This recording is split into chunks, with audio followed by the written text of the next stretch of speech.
तो तो hello student, welcome back to my channel Samrat Academy. तो दोस्तों, मेरा नाम है आकाश और आज की वीडियो में बात करने वाले हैं क्लास 10th के जो विज्ञान के वेरी मोस्ट इंपॉर्टेंट क्वेश्चन जो कि 2022 बोर्ड एग्जाम में पूछा जाएगा। ठीक है, उन सारे प्रश्नों को हम देखने वाले हैं जो कि विगत वर्षों में पूछा गया है और 2022 बोर्ड एग्जाम में भी पूछा जाएगा। ठीक है, very most important questions discuss करने वाले हैं। जैसा कि पहला क्वेश्चन देख पा रहे हैं, बहुत ही ज़्यादा महत्वपूर्ण प्रश्न है। वीडियो स्टार्ट करने से पहले एक बात कहना चाहूँगा, चैनल पर नए हैं तो चैनल को सब्सक्राइब करके बेल आइकन को प्रेस कर लीजिए, क्योंकि बहुत अच्छे से तैयारी करने वाले हैं हम लोग, बहुत ही अच्छे बेहतरीन तरीके से तैयारी करने वाले हैं। क्योंकि ये जितने प्रश्न बताऊंगा, जितना तैयार कर लेते हैं, समझ लीजिए कि इससे बाहर नहीं जाने वाला है। ठीक है, जैसे प्रश्न नंबर पहला, वायु में जलाने से पहले मैग्नीशियम रिबन को साफ क्यों किया जाता है? वायु में जलाने से पहले मैग्नीशियम जो रिबन होता है उसको साफ क्यों किया जाता है? तो देखिए, वेरी मोस्ट इंपॉर्टेंट क्वेश्चन है। अब क्वेश्चन क्या कह रहा है इसे बहुत अच्छे तरीके से पढ़ते हैं। वायु में जलाने से पहले मैग्नीशियम रिबन को साफ क्यों किया जाता है? तो मैग्नीशियम रिबन की सतह पर, जो मैग्नीशियम रिबन होती है उसकी सतह पर उपस्थित मैग्नीशियम ऑक्साइड की सतह को साफ करने के लिए दहन से पूर्व इसे रेगमाल से रगड़कर साफ किया जाता है।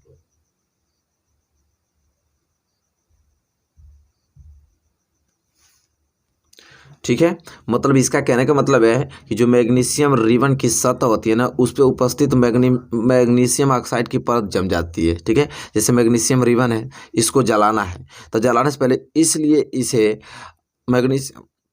मैग्नीशियम रिबन को साफ करते हैं क्योंकि इसमें मैग्नीशियम ऑक्साइड जमी होती है। अब मैग्नीशियम ऑक्साइड को हटाने के लिए हम मैग्नीशियम रिबन से साफ करते हैं ताकि मैग्नीशियम रिबन हट जाए, ताकि अच्छे से जल पाए। नहीं तो मैग्नीशियम अगर ऑक्साइड रहेगी इस पे तो वो थोड़ा जल्दी नहीं जलती है। इसलिए इसको जलाने के लिए, मैग्नीशियम ऑक्साइड को हटाने के लिए हम मैग्नीशियम रिबन से इसे क्या करते हैं, साफ करते हैं।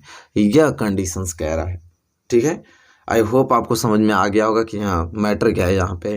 तो वेरी मोस्ट इंपॉर्टेंट क्वेश्चन है क्वेश्चन नंबर पहला, जो कि बहुत ही ज़्यादा बेहतरीन क्वेश्चन है। आई होप आप इसे तैयार कर पाएंगे। चलिए, क्वेश्चन नंबर पहला क्लियर हो गया ना। क्वेश्चन नंबर दूसरे की तरफ बढ़ चलते हैं, जो कि वेरी मोस्ट इंपॉर्टेंट क्वेश्चन है। क्वेश्चन नंबर दूसरा है कि आधुनिक आवर्त सारणी में, क्या बोल रहा है, आधुनिक आवर्त सारणी में पहले 10 तत्वों में कौन सी धातुएं हैं? आधुनिक आवर्त जो सारणी है उसमें पहले 10 जो तत्वों में कौन कौन सी धातुएं हैं ये बताना है। तो केवल लिथियम, बेरिलियम एवं बोरान धातुएं हैं।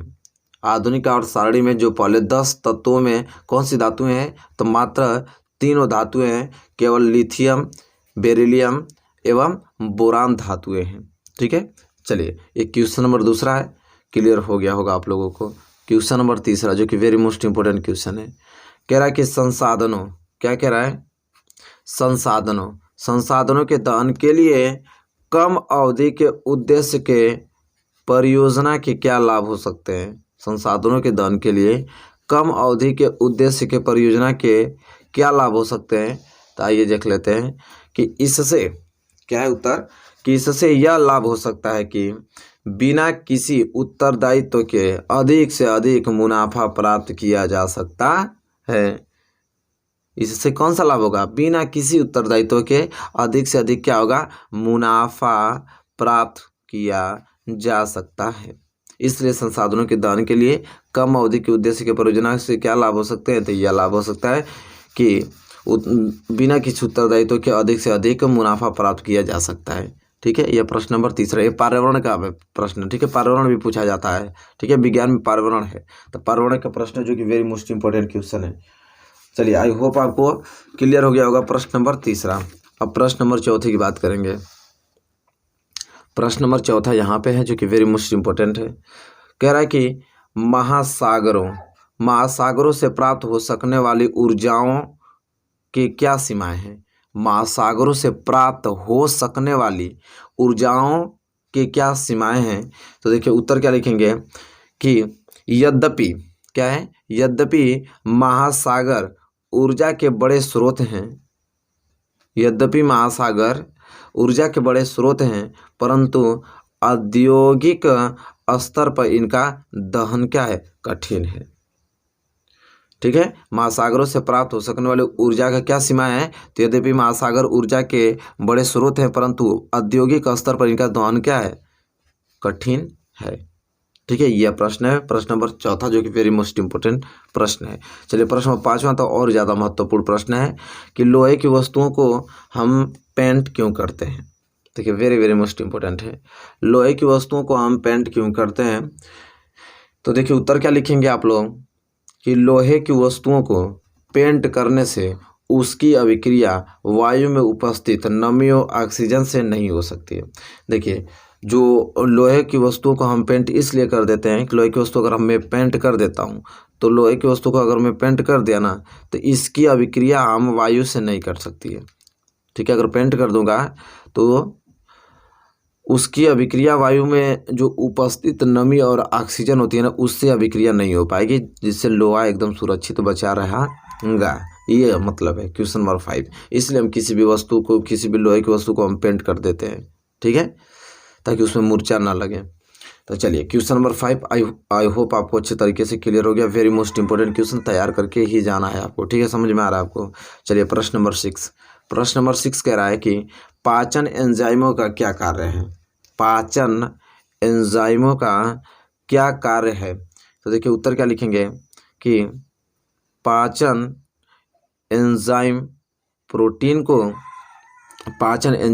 को अमीनो अम्ल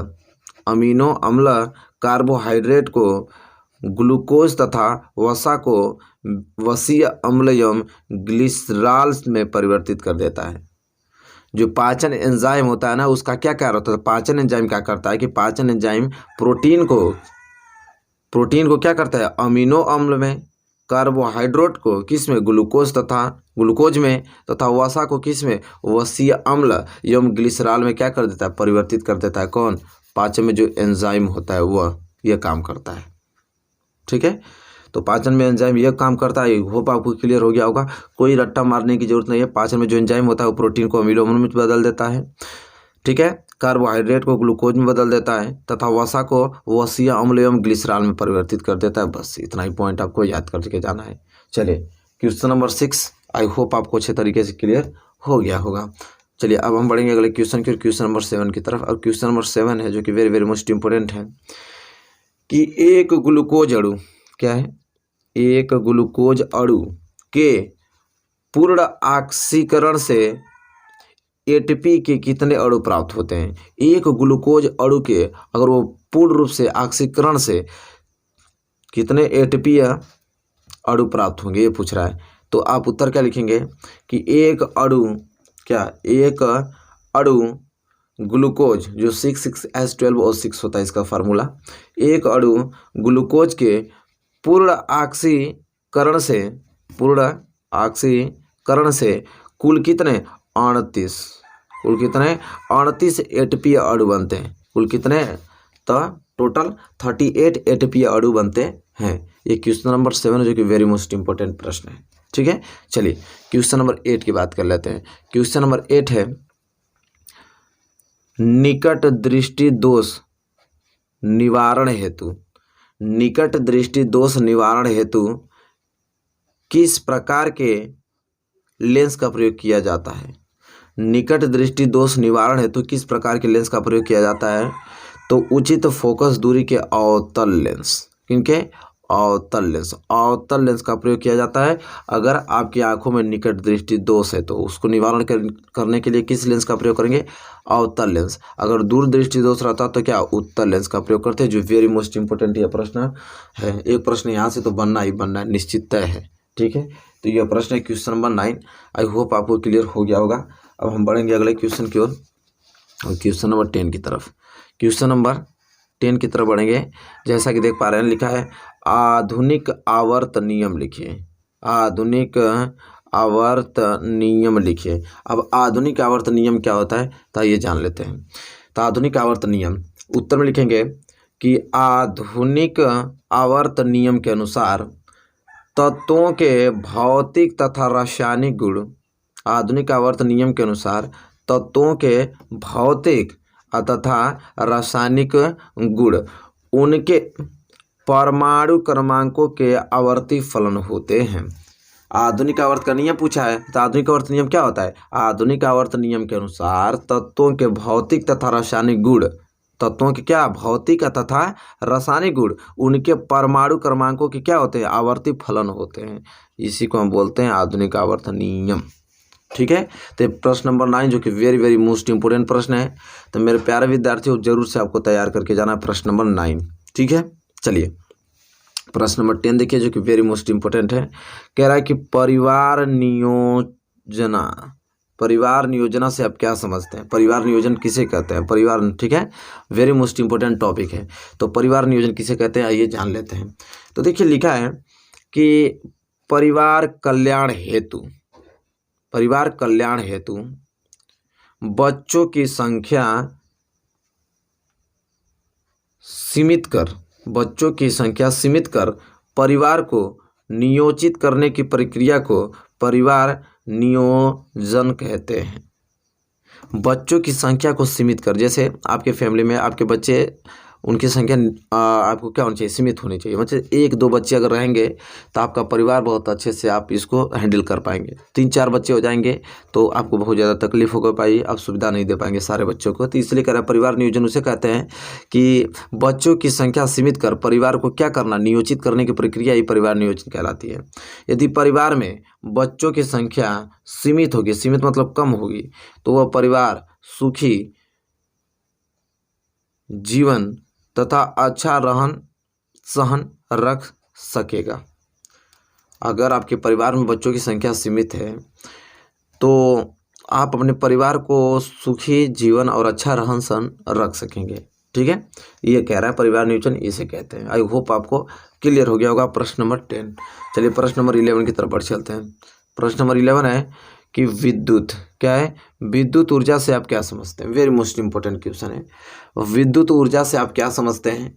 तो किसी चालक में, किसी, देखिए क्या लिखा है, किसी चालक में विद्युत आवेश प्रवाहित करने में जो ऊर्जा प्रवाहित होती है उसे विद्युत ऊर्जा कहते हैं। विद्युत ऊर्जा किसे कहते हैं? किसी चालक में विद्युत आवेश प्रवाहित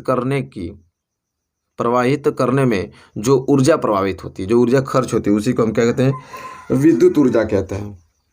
वेरी मोस्ट इंपोर्टेंट प्रश्न है, तैयार करके जाइएगा। प्रश्न नंबर 11।